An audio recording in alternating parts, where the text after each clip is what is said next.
CNG, LPG, biogas இப்படி நிறைய type of கேஸை மல்டிபிள் பர்பஸ்க்கு யூஸ் பண்ணுறோம். அந்த கேஸ் செக்டாரில் one of the major public செக்டாரை தான் இப்போ பார்க்க போகிறோம். It's GAIL, gas authority of India limited. இந்த கம்பெனியை 16th August 1984 ஃபார்ம் பண்ணியிருக்காங்க. இதை பப்ளிக்காக ஐபிஓ லிஸ்ட் பண்ண டேட் 25th September 2006. இதோடைய chairman and MD Sandeep Kumar Gupta.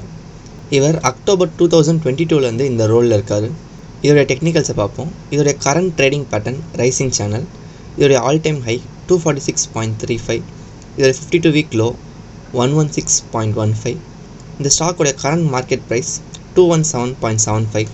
இதோடைய ஃபண்டமெண்டல்ஸ் பார்ப்போம். இதோடைய மார்க்கெட் கேப் 1,43,089 crores.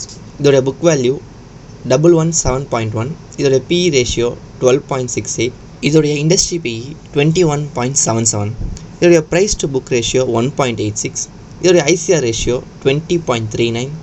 இதோடைய டெப்ட் டு ஈக்விட்டி ரேஷியோ 0.28. இதோடைய டிவிடெண்ட் ஈல்ட் 2.53. இதோடைய share holding pattern promoters 51.92, FII 15.2, DII 18.13, public 7.14, government 7.63. இந்த ஸ்டாக் பற்றின உங்களோட வியூஸை கமெண்ட்டில் சொல்லுங்கள். இந்த ஸ்டாக் பற்றின லேட்டஸ்ட் அப்டேட்ஸுக்கு டிஸ்கிரிப்ஷனில் இருக்க இன்ஸ்டா ஐடிக்கு DM பண்ணுங்கள்.